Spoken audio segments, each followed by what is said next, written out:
En una atracción mecánica, la silla con los pasajeros tienen una masa de 1000 kilogramos. Al inicio del movimiento, un cilindro hidráulico imprime una fuerza sinusoidal P, dada por esta expresión, igual a 9810 más 15000 seno de t, donde P en newtons y el tiempo t en segundos. Si la silla está estacionaria en t igual a 0, determinar la velocidad y altura de la silla en t igual a 1.5 segundos. Ignorar la fricción. En este caso, podemos aplicar el principio de impulso y cantidad de movimiento a lo largo de la dirección vertical.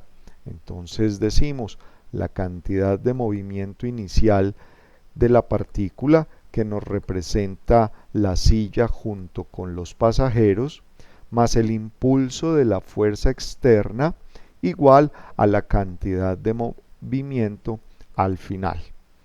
La cantidad de movimiento al inicio pues es 0, ya que nos dicen que la silla y los pasajeros parten de el reposo. Entonces de aquí podremos despejar la velocidad que adquiere la silla con los pasajeros en función del tiempo, pues será igual a 1 sobre la masa por la integral de la fuerza a lo largo del tiempo o el impulso de las fuerzas externas que actúan sobre la partícula.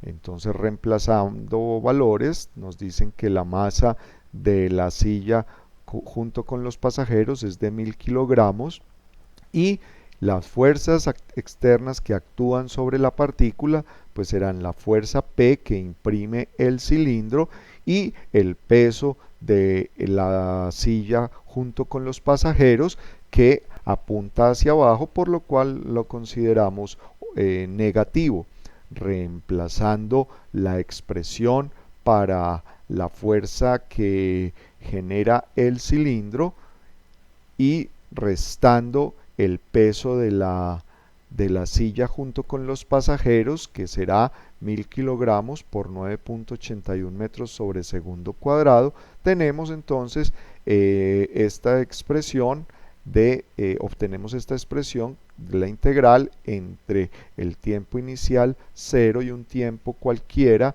de 15 seno de t por dt.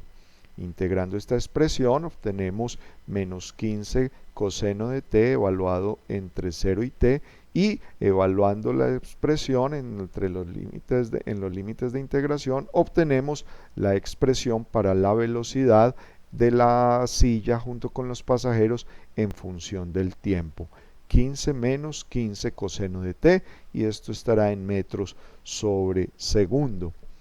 Para determinar la posición de la silla, pues recordamos que la velocidad por definición es la variación de la posición con respecto al tiempo, y pues si separamos diferenciales e integramos podemos obtener la expresión para la posición de la silla como función del tiempo, y igual a 15t menos 15 seno de t evaluado entre los límites de integración, que sería el tiempo inicial 0 y un tiempo cualquiera t. Entonces, con estas expresiones para la velocidad y la posición de la silla, reemplazamos el tiempo de 1.5 segundos y podemos determinar tanto la velocidad como la altura de la silla en ese instante. 13.94 metros sobre segundo y la posición 7.54 metros. Ambas son positivas, lo cual indica que apuntan o están en la dirección positiva del eje vertical. El péndulo balístico articulado en O consiste de una barra rígida liviana y dos masas de 4 kilogramos en sus extremos. El péndulo tiene una velocidad angular omega de 5 radianes sobre segundo al pasar por la posición vertical, cuando un proyectil de 50 gramos viajando con la velocidad v mostrada impacta la masa inferior del péndulo y se incrusta en ella. Calcular a. La velocidad angular del péndulo inmediatamente después del impacto, la pérdida de energía del sistema por el impacto y la deflexión angular máxima alcanzada por el péndulo.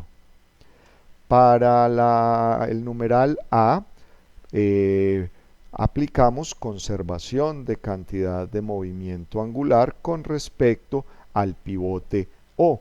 Vemos que en el instante inicial, cuando el proyectil va a impactar la masa inferior, pues no hay fuerzas que generen momento con respecto a esta articulación O.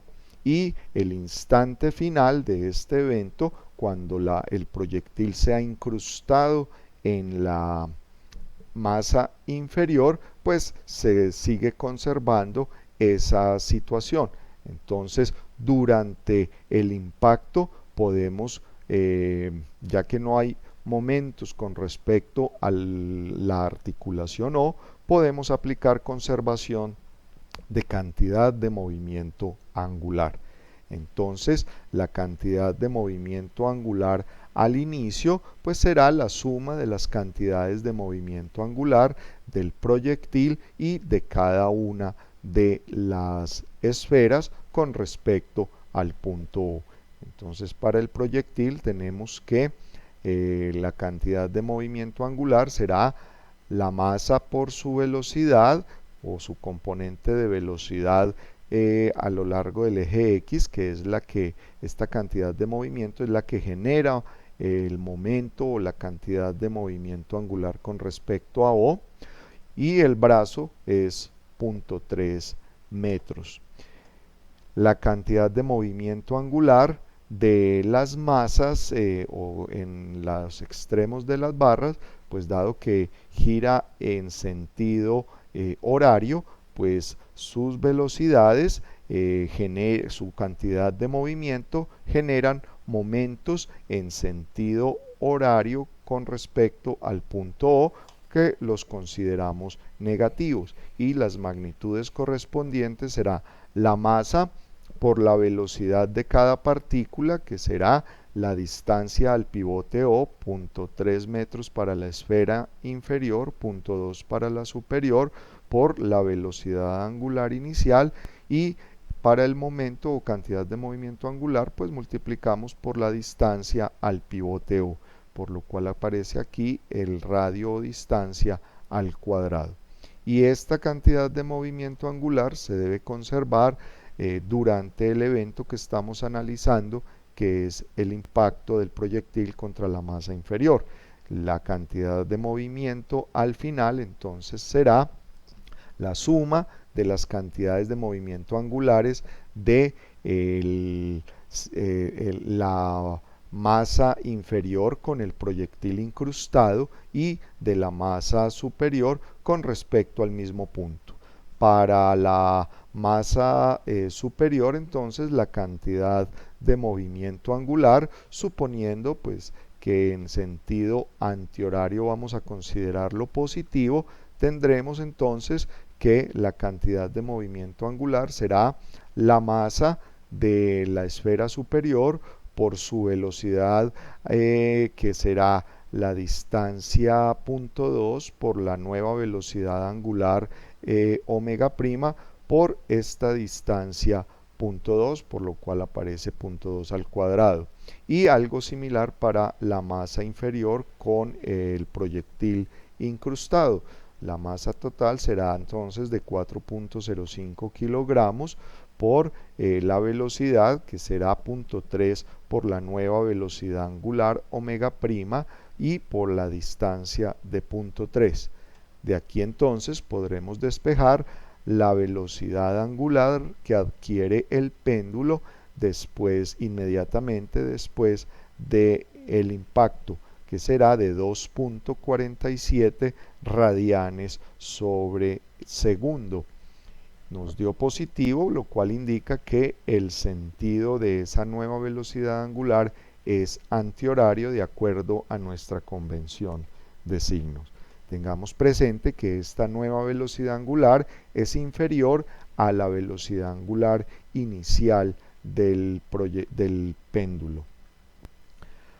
Para el numeral B, para calcular la pérdida de energía debido al impacto, pues esto lo podemos hacer conociendo la energía cinética al final del impacto y la energía cinética al inicio, antes del impacto. Dividimos entre la energía cinética inicial y multiplicamos por 100 para expresarla como un porcentaje. Entonces la energía cinética final pues será la energía cinética de la masa con el proyectil incrustado, la de la parte inferior, más la energía cinética de la masa en la parte superior.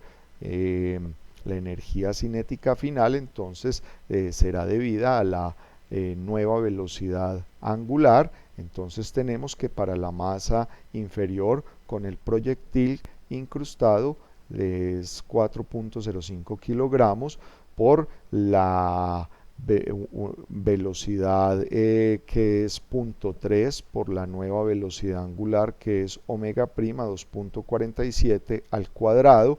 El factor de un medio pues se cancela en este cociente, así que por eso no lo incluimos en esta expresión. Y la energía cinética final de la masa en la parte superior pues será un medio de la masa por la velocidad al cuadrado que será 0.2 por la nueva velocidad angular 2.47 al cuadrado. Menos la energía cinética al inicio del evento, que será la energía cinética del proyectil, será su masa por su velocidad inicial al cuadrado, más la energía cinética de las esferas antes del impacto con el proyectil, que será su masa por la velocidad al cuadrado, que será su respectivo distancia al pivote O, por la velocidad angular inicial de 5 radianes sobre segundo al cuadrado, ¿sí? Algo análogo para la masa en la parte superior, y de nuevo repetimos esa expresión para la energía cinética inicial en la parte inferior. Realizando esta operación vemos que la pérdida, el porcentaje de pérdida de energía debido al impacto es del 99.93%. El negativo nos enfatiza o nos indica el hecho de que hay una pérdida de energía. La energía final es menor que la energía inicial. Entonces tenemos que este cociente es negativo, y pues entonces se pierde un 99.93% de la energía. Para el numeral C nos piden la deflexión angular máxima al θ alcanzada por el péndulo. Para determinar esta deflexión máxima, pues aplicamos conservación de energía para el sistema de partículas. Entonces tenemos que la energía cinética al inicio del evento, que es inmediatamente después del impacto, más la energía potencial gravitacional, igual a la energía potencial gravitacional al final, ya que en la posición máxima o extrema, pues el péndulo llegará al reposo, la velocidad angular será cero y por tanto pues las masas no tendrán energía cinética, solo habrá en el sistema al final energía potencial gravitacional. Entonces la energía cinética al inicio pues será debida a la velocidad con la cual salen las partículas o el péndulo, debido a la velocidad angular con la cual gira el péndulo inmediatamente después del impacto, que es la que calculamos en el numeral A. Entonces tenemos que la energía cinética de las partículas en la parte de la esfera en la parte inferior con el proyectil incrustado será un medio de su masa conjunta, 4.05 kilogramos, por la velocidad, que es 0.3, por la velocidad angular 2.47 al cuadrado. Algo similar para la masa en la esfera en la parte superior del péndulo, un medio de su masa por su velocidad al cuadrado, más la energía potencial gravitacional al inicio, tomando como nivel de referencia para las alturas el punto O. Entonces tenemos que la energía potencial gravitacional de la esfera en la parte superior es positiva, su peso por su altura con respecto a este nivel. La energía potencial gravitacional de la esfera en la parte inferior junto con el proyectil incrustado es negativa y será el peso conjunto por la distancia o la altura, que es 0.3. Y esto pues tiene que ser igual a la energía potencial gravitacional en la posición extrema del péndulo. Entonces tenemos que para la esfera en la parte superior la energía potencial gravitacional será su peso por la altura, que será 0.2 por el coseno de el ángulo θ que estamos tratando de hallar. Y la energía potencial gravitacional de la esfera en la parte inferior con el proyectil incrustado será su peso conjunto por 0.3 coseno del mismo ángulo, negativa de acuerdo a la referencia de altura. De aquí entonces podremos despejar el coseno correspondiente a la deflexión máxima, y tomando el arco coseno podemos despejar el ángulo máximo que alcanzará el péndulo, que es de 52.63 grados.